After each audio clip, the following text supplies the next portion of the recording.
Noong June 6 ngayong taong 2025, ay may isang nakakakilabot na videong nag-viral sa internet. Ito ay patungkol sa isang pamilyang kumakain ng ice cream isang gabi sa harap ng bahay nila.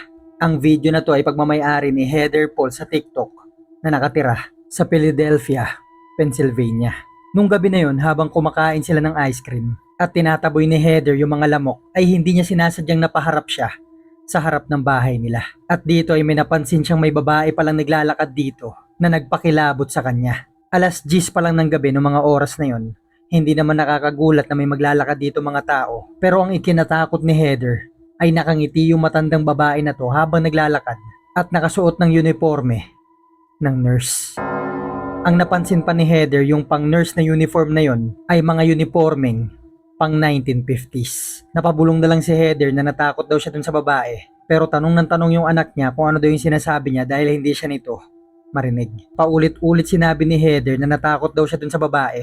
Pero walang idea yung mga anak niya pati yung asawa niya sa sinasabi niya. Nung napansin na ni Heather na parang siya lang yung nakakita sa babae na yon, ay napasabi na lang siya sa asawa niya na wag mong sabihin sa akin, multo yung nakita ko. Habang yung asawa niya ay takang-taka pa rin kung sino yung babaeng sinasabi nito. Kaya't ang ginawa ni Heather, pumasok agad siya sa loob ng bahay nila.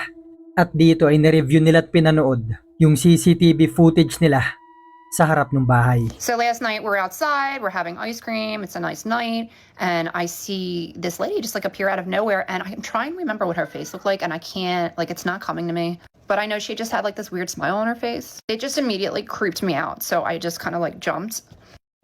So I say, she scared me. My son's like, what? I said, she scared me. He's going, who, what? Huh? Like, shh, keep it down. Like, I'm being actively haunted. Can you stop? Like, stop it, please. Shh. So my kids get up and they're looking in the direction that I'm looking and they're just kind of confused. Nobody knows what I'm talking about. And I walk over to my husband and I'm like, oh my God, you can't tell me that wasn't a ghost. He's like, huh? Like, he also has no idea what I'm talking about. So I went back on my Ring camera, like, am I insane? Because I know what I saw, and then I saw that. And what's crazy is if you look up the nurse's uniform from Byberry State Hospital, like, that was it.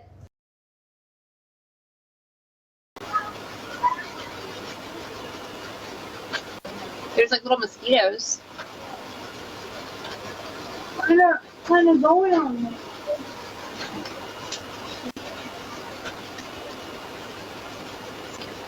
What? What did you say? What did you say, Mommy? I can't hear you. You gotta keep that open so it doesn't get all musty. You can't tell me it's not a ghost.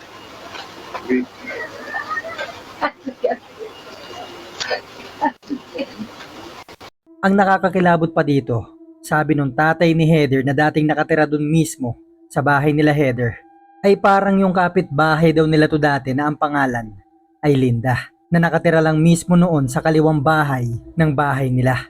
Pero hindi pa ito yung pinaka nakakatakot sa kwento na to. Dahil wala pang 1 kilometro ang layo mula sa bahay nila Heather, ay matatagpuan dito ang itinuturing na pinakamalala at pinakamasamang ospital sa kasaysayan ng Amerika. Ito ang Philadelphia State Hospital na mas kilala sa Byberry Mental Hospital. At dito nga natin simulan itong kwento. At kung kagaya kitang mahilig makinig sa mga ganitong uri ng kwento, mga horror, mystery, mga sobat and sob cases, ay ilike mo na tong video na to and don't forget to subscribe. Simulan na natin ang kwento.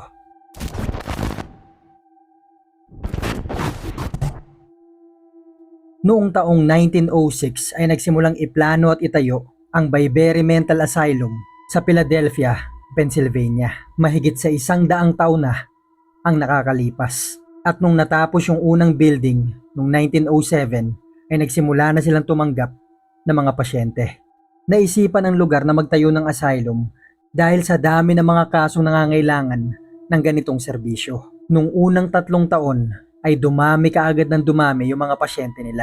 Kaya nung 1910 hanggang 1920 ay patuloy sila sa pagtatayo ng mga building para sa mga pasyenteng tinatanggap nila.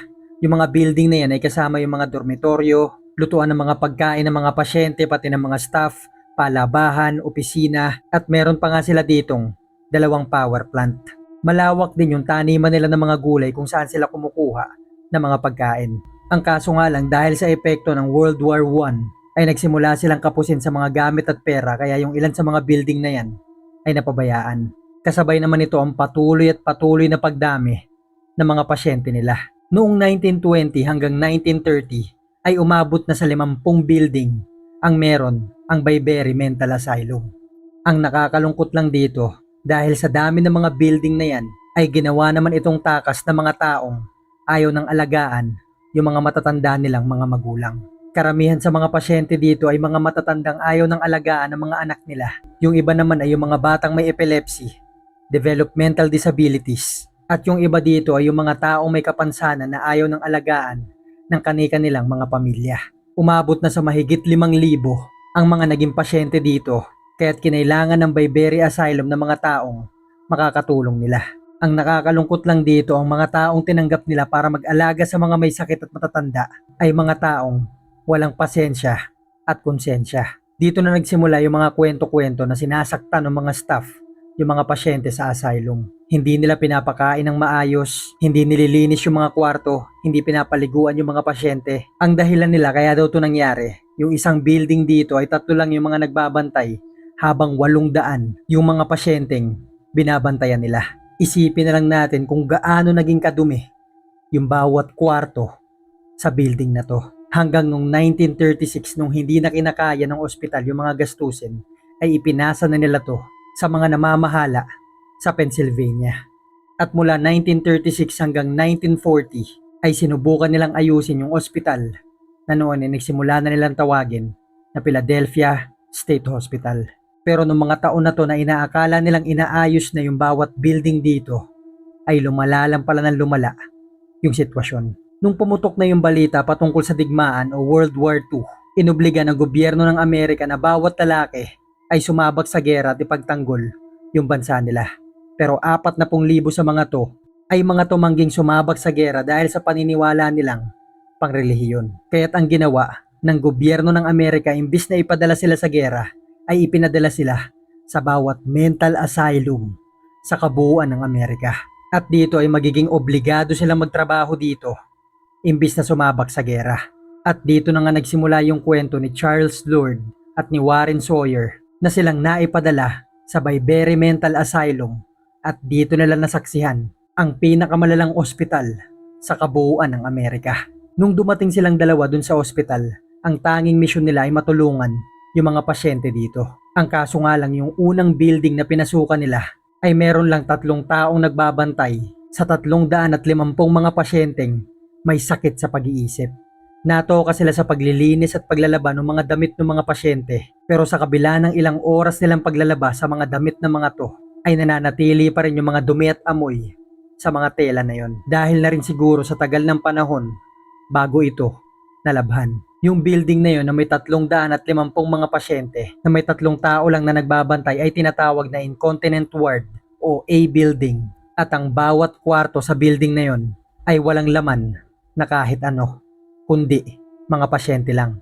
Walang upuan, walang kama, walang kahit anong gamit, walang therapy, walang radyo na para sana makatulong sa pag-iisip ng mga taong may sakit.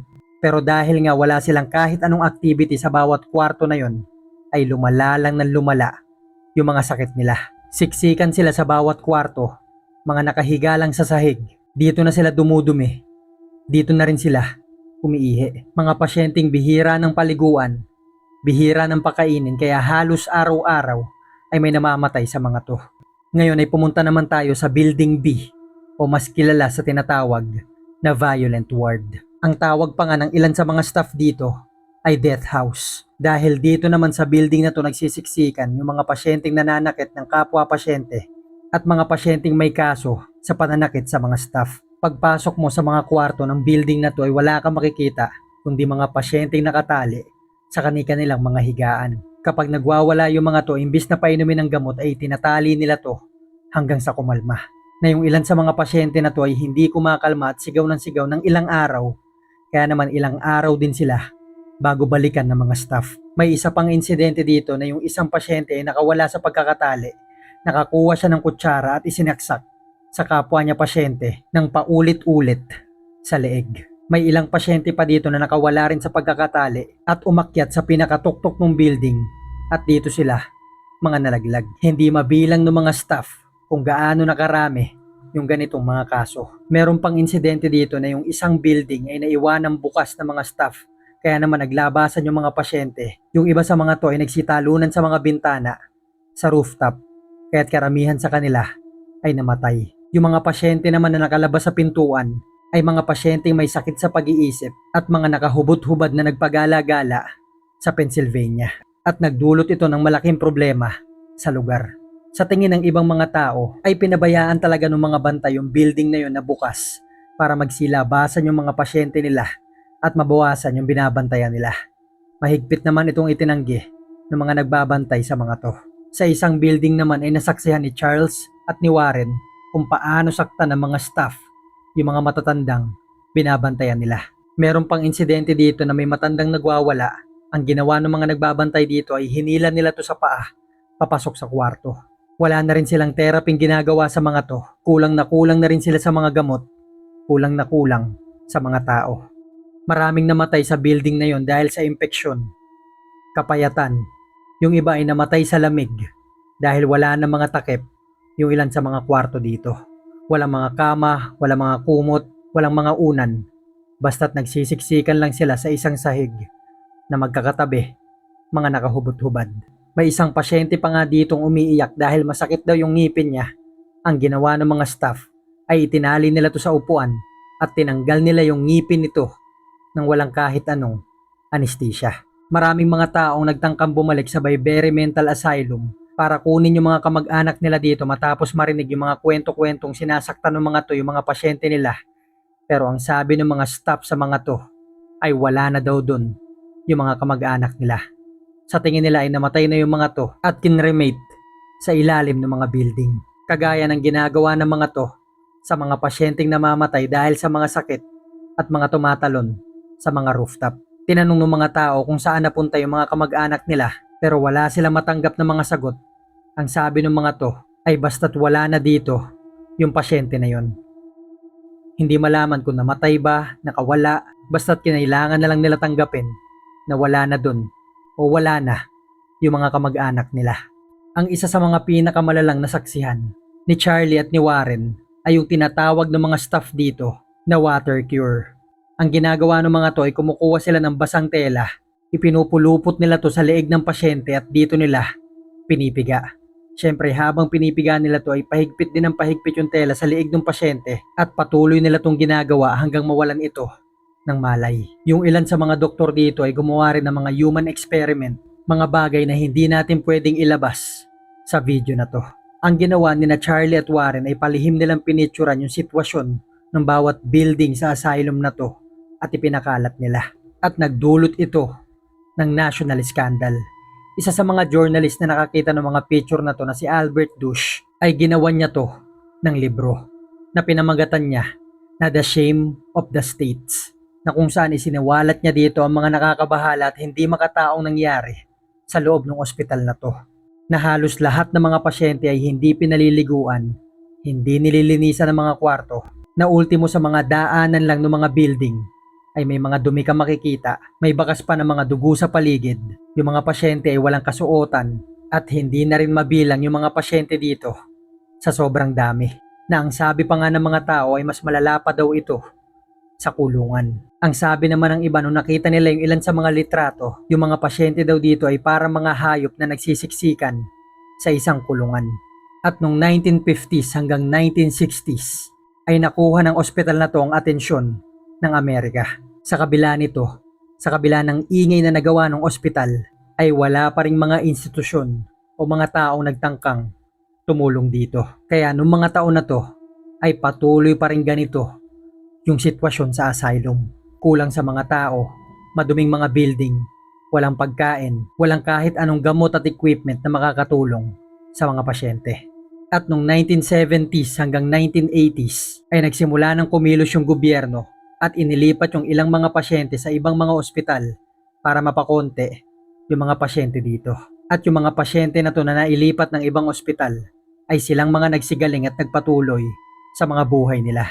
Habang yung mga pasyente naman na naiwan sa Bayberry ay walang pagbabago sa sitwasyon. Na para bang yung mga bantay dito ay naghihintay na lang mamatay yung mga pasyente nila.